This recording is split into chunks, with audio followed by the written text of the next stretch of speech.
Hi everyone, Sarah Picaro. Today's video is going to be about my personal story, most likely one that resonates with your personal story if you are a person who has attracted narcissistic partners in your life. So some reasons why I attracted narcissistic partners, some insight into my journey, my background, and my experience, and what led me to where I am today.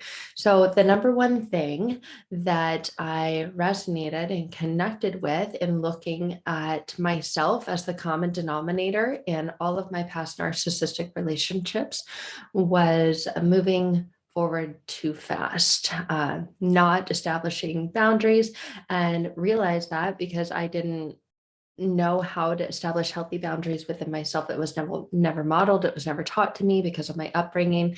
And because of that, sought this external validation in the form of being physical and moving forward too fast in relationships.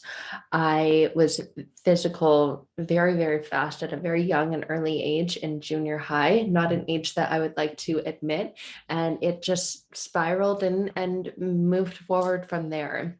So that's the number one thing, that in narcissistic relationships, they're extremely intense, especially in the beginning phase, the love bombing phase. And because of that intensity, they can move forward very, very quickly into moving in way too soon, getting married way too soon, becoming intimate and becoming physical way too soon, much more soon than you are comfortable with, even if there is consent, because of the intensity in the love bombing phase in a narcissistic relationship. It feels like love, and it makes you feel like the love was more real maybe than another relationship. So you may have been in love before, but this love in a narcissistic relationship feels more real, and because of that you move more quickly, and generally cross your own boundaries.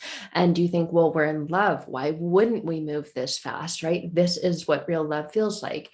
But what's actually happening beneath the surface is that you are distracting yourself. If you are the partner in the narcissistic relationship, what's occurring is that you are distracting yourself and you are avoiding the fear, and all of those inner unhealed wounds are coming out and oozing and being open, and that doesn't feel good. So you're distracting yourself from feeling those feelings and from healing those wounds and from being alone, because feeling alone or being alone doesn't feel safe, because then you're stuck with your own thoughts. And so this relationship, especially with its intensity, feels more safe. It's a distraction. So having the intensity of that narcissistic partner gives you something else to focus on physically, emotionally, mentally, spiritually. It's a distraction. It's an avoidance from all of the things that you don't want to focus on within yourself, because that can cause intense pain and anxiety to think about that. And you know, especially after getting out of a narcissistic relationship, need to make the choice and the decision to begin to choose you. Otherwise, you'll just choose more of that. But that's what happens in a narcissistic relationship. You're avoiding the pain, the anxiety that you need to confront so that you can begin to heal. And in that space, you may feel that and know that in the back of your mind or the pit of your stomach, you get this feeling, but going there, I hear that term a lot with my clients. I just don't know if I'm ready to go there. Going there can feel really, really dangerous. And so the excitement of a level to this degree of intensity keeps you preoccupied. It keeps your mind focused on something else. Let me just sec. Okay, just want to make sure the microphone is on the right setting. So that's what happens. And it, as you move way too fast in this relationship, and then you feel like you're in above your head. There's so many terms that the mind will use as a metaphor to describe this. I'm in too deep. I'm in over my head. And that's exactly what it feels like by the time you get to the point where you realize and recognize, whoa, we need to slow down. It's like too late. It's like you're driving on the Autobahn. You're not just going to slam on the brakes, right? Because you'll spin out of control. So second reason why I personally and all of my clients that I work with found themselves in a series of narcissistic relationships are because of ignoring our intuition. So the entire time, if you're looking back, right, and you might be looking back, right, hindsight 2020, you're reflecting on what you felt, what you went through, what you experienced. And if you really look at what you felt in each of those experiences and in each of those stages, you had a feeling.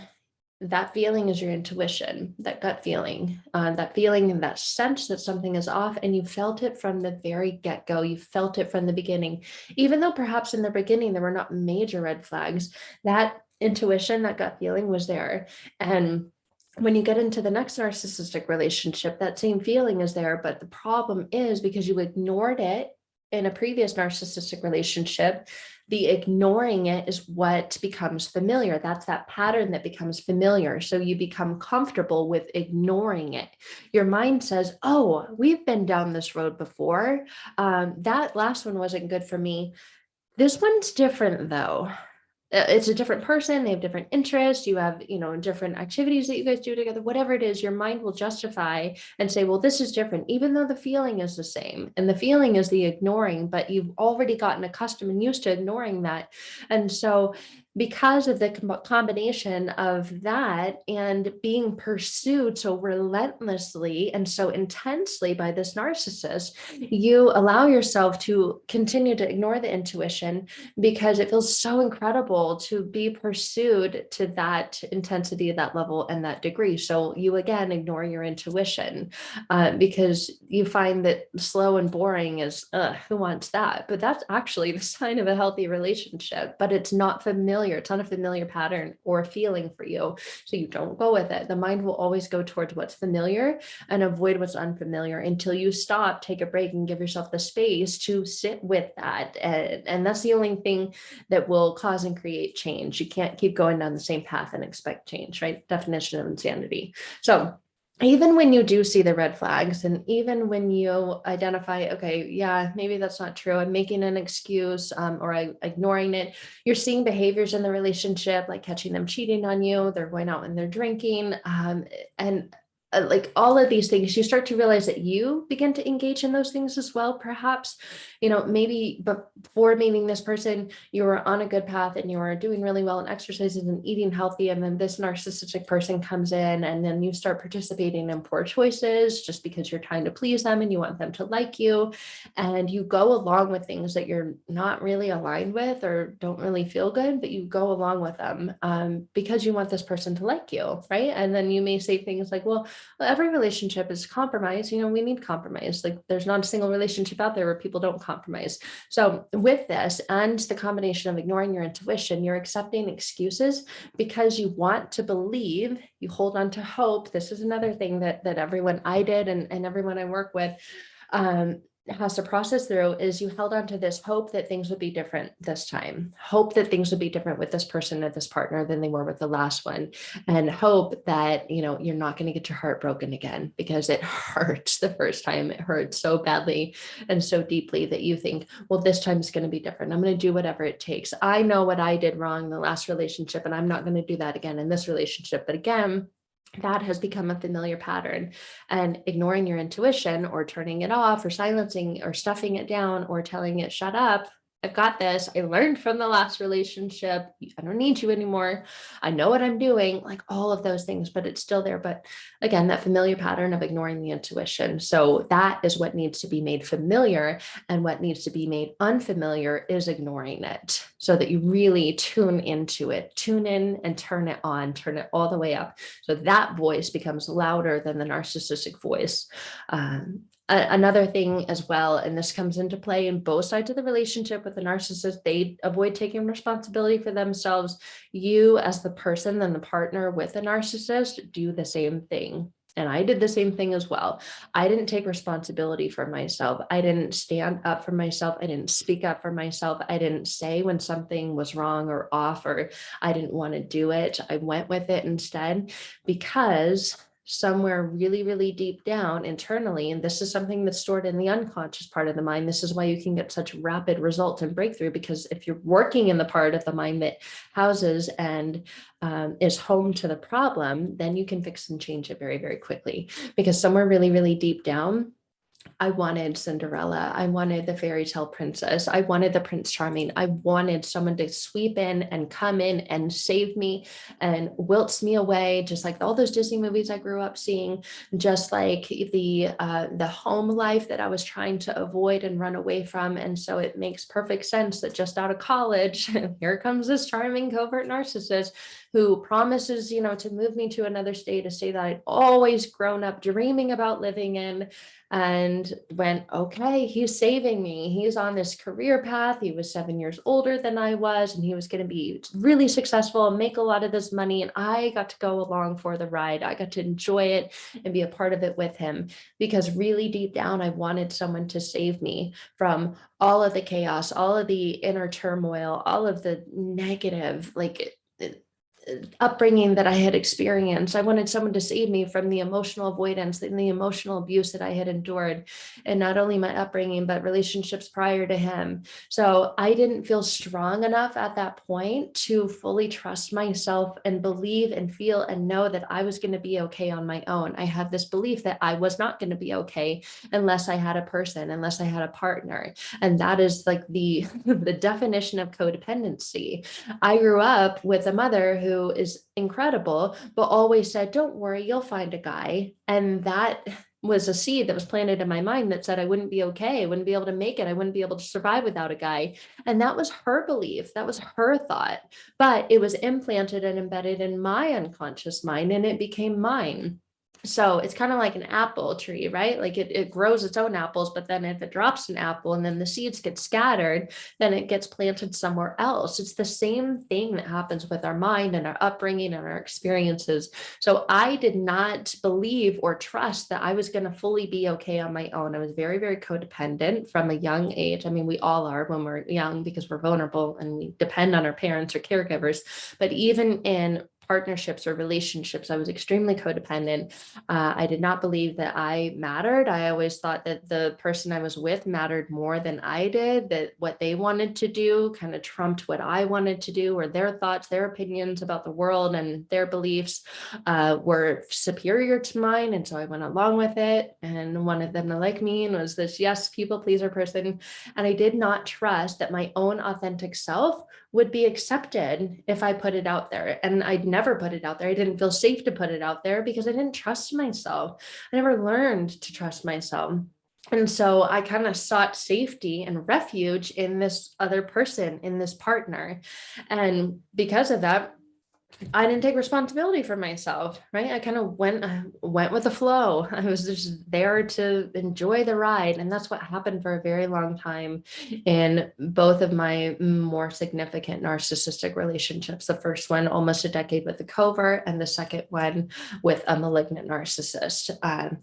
And the next thing that you'll realize if you've been in a relationship with narcissists is that your expectations of love are so skewed. They're so far off. They're so unrealistic. We grow up, like I mentioned before, watching these movies and happily ever after and love at first sight, and we think that that's real love. Well, it's not. Real love takes time to develop and grow. Real love is an establishment of and this embodiment of feeling safe and feeling that your worth is equal to the other person's worth. There's no higher or lower. It's not off balance. So, it's this beautiful relationship of give and take, not all one person giving and the other person taking. So you grow up with unrealistic expectations of love, and then those show up and form this really unhealthy dynamic and narcissistic relationship. And for the partner who has these unrealistic expectations of love, they disappear into the relationships. I really, really liked just becoming whoever that person wanted me to be. I mean, I would even dress differently. I would do my hair differently. I would carry myself differently. The activities I engaged in were different from like who I really am. I'm kind of a nerdy person. I like to be quiet and read. And I was out doing all kinds of stuff, putting myself out there, feeling very exposed and uncomfortable.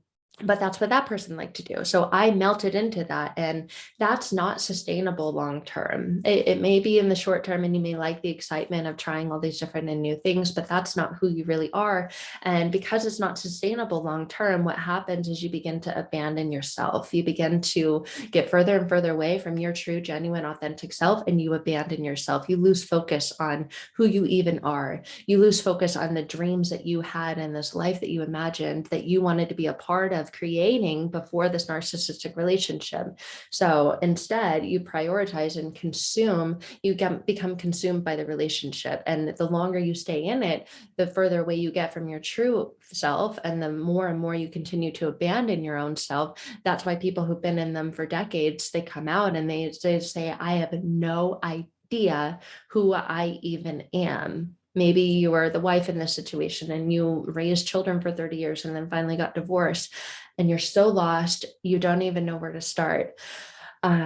Because in the relationship, you hold the relationship as a measure of success. And that's why some people end up staying in far too long, especially if there are children involved. You say, I'm not going to leave. I'm not going to be a part of the reason why this home is broken.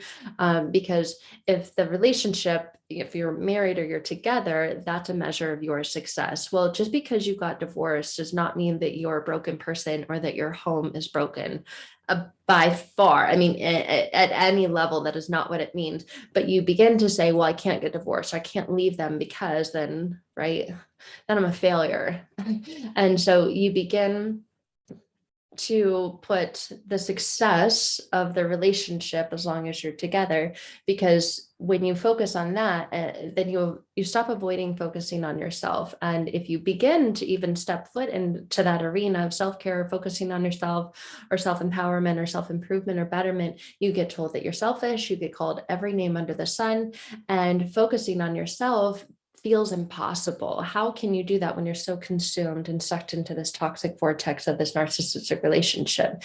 You don't even feel like you have a single minute to focus on yourself. So it takes getting out of that same environment that's making you sick, and then tuning into what realistic expectations of love are, and then loving yourself at that level, giving yourself that love that you deeply, deeply and desperately desired to have in that narcissistic relationship, and turning that, I mean, you were giving it, but you were giving it to someone who wasn't receiving it, and turning that around and giving that same level of love and that same expectation and that same intensity of love to yourself. That's part of the healing process.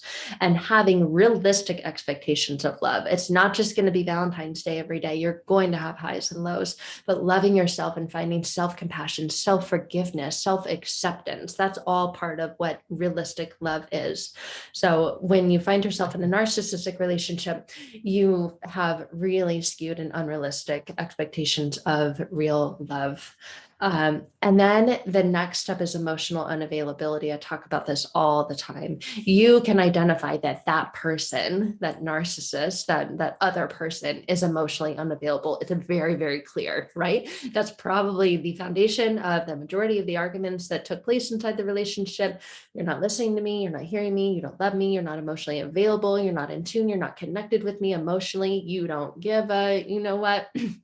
And especially when it comes to emotions, they're toying and they're playing with them. If you're the partner in a narcissistic relationship, you're like a little puppet on a string, and they know they can pull this string and they'll get this kind of reaction. They know they can pull this string and you're like this, and they love that. They actually thrive off of that. But what's happening is you're not cutting those cords from them, and you're not emotionally available for yourself. So again, matching energetically, that person's not emotionally available. And if you're not emotionally available to you, you put yourself in that arena where there is no emotional availability that's accessible. So you're pulled into this type of relationship because it keeps you like balanced in a way. And deep down, what's happening when you're emotionally unavailable to yourself is you carry the burden, you carry this deep sense of shame, you carry this toxic shame, you carry this deep, deep sense of unworthiness. And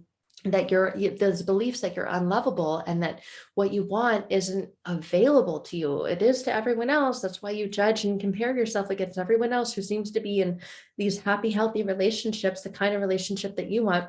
But deep down, what you're carrying is a sense of shame, is a sense of burden, this heaviness, this unworthiness. And because of that, because you're carrying that, you can't pursue what's right for you because you don't feel and believe that you truly, truly deserve it. And that is emotional detachment, that's emotional unavailability. And in that, you begin to self-sabotage. Even if you do make a little bit of progress and movement the right direction, you will sabotage it. And maybe you do it physically, maybe you're an emotional eater. Let's say, for example, you start to get on track, you start to exercise and lose weight, and you start to feel great. And then all of a sudden, right, you get into one argument with a narcissist, and then everything goes out the window. You begin to self-sabotage. And maybe that's just the one example, but you start to see those same examples and patterns that you self-sabotage in every area of your life. Maybe it's with friendships, maybe it's with a new relationship, maybe it's with family members, with kids, maybe it's with your job, maybe you're up for a promotion and you've got to turn in whatever you need to be eligible for that promotion by a certain date, and you set aside the time, and then you use those 2 hours to scroll on social media, or you get into an argument with your partner and then can't focus, and then you think, oh, it's his fault or her fault or whatever, and then you self-sabotage, and you're just doing that in every area of your life. And in that case, you don't become eligible for the promotion, and so you don't get a pay raise until you feel like you're stuck at this job in this position. All of these things, especially the self-sabotaging behaviors, are unconscious. They are connected to unconscious internal inner beliefs that you have developed about yourself because of your past experiences, because of your upbringing. And because of that, most people will go from one narcissistic relationship to another. They'll relationship jump, they'll relationship hop, whatever you want to call it. And in that, you don't have the time, capacity, or space to heal. So you fall into these traps of these different types of relationships before you get a chance to really evaluate and clearly look at and see your own patterns. And that's what needs to happen in this journey to healing. You need to come into terms with all the ways that you're keeping yourself small, all the ways that you're trying to stay small in life, because there's a wounded child inside of you, a younger version of you that feels wounded, that feels abandoned, that feels rejected, and feels almost like a turtle in a shell, that they'll poke their head out and then kind of pull back and retreat. And there's this pattern of like doing that, right? And if you don't give yourself the time that it takes to reprogram those unconscious thoughts and beliefs and patterns of behavior that you have, you'll never feel safe to fully come out of that shell and begin moving. You'll stay stuck. You'll begin contracting and then pulling back in and retreating, and you stay stuck in that. So you need to allow yourself the time to heal, and the time is different for everybody, right? But it needs to happen. Otherwise, those patterns won't be broken because the beliefs won't be changed. And then you find yourself in another narcissistic relationship, even though you've moved, even though you've got a different job, even though you've lost all the weight and you look great now, you've still find yourself in these types of relationships because you're not fully identifying with the healed adult. You're identifying still on the outside, you look like a healed adult, right? And your adult age and your adult, responsibility, but inside you're acting still as this wounded inner child. So you have to give yourself the space and the time and do the inner work to reprogram those unconscious thoughts and beliefs so that you can fully and completely love yourself, trust yourself, believe in yourself, again, turn into that intuition, and really get to that space where you really enjoy your freedom. You love yourself, and you no longer say, I'm alone. You identify more with, I'm spending time with myself instead of I'm spending time alone again. So see, the dialogue is different. I'm alone versus I'm with myself. You feel connected. So you have to get to that place where internally you love being with yourself. And if someone else is there, amazing, great, right? But I'm full, whole, and complete myself, and they add to it. It's like 120% instead of 100, or instead of a 50-50, because that indicates that there's a void and there's not a fullness or a completeness. So after getting out of these types of relationships, getting to that place where you enjoy the space, you enjoy the time with yourself, you love yourself, and you're not dependent on external persons to complete you or to fill you. And learn to love yourself again, fully, completely, and without the need for someone else. Because if you still have that internal need or that anxiety or those anxious attachment styles, then you're going to continue to find yourself being hurt in the future. And if you've been through that kind of hurt once or multiple times like I have, that is not a kind of hurt that you want to continue to experience. And if you don't change anything internally, nothing externally will change. It may appear to change for a time, but you'll find that it ends up being, a story with a different beginning and the same ending. And what you want is to rewrite the ending of that story, for you to be the author of it. But in the realms of doing that, you've got to give yourself the space and time to heal the inner wounded child, to transform those thoughts and beliefs that you have about yourself. Otherwise, insanity, right? You're going to continue to do the same thing over and over and expect different results. And then you'll feel like you're going insane, because that's what being in a relationship with a narcissist feels like. Trust me, been there. Thank you guys for tuning in. If you are ready to take that deep dive into yourself and to heal and completely transform your life from the inside out so that everything is different, the thoughts that you have, the beliefs that you have, the experiences that you have externally, they're all a reflection of what's happening internally. When you're ready for that transformation, that shift, and that change, let's connect. You can find more information about my powerful group collective healing program called Transforming Past Pain to Present Power, or perhaps you're interested in diving even deeper and doing one-to-one work together to transformational healing. So I'd love to talk to you more about either one of those. There's more information in the link below this video, and that's all for now. Thank you guys. Be well.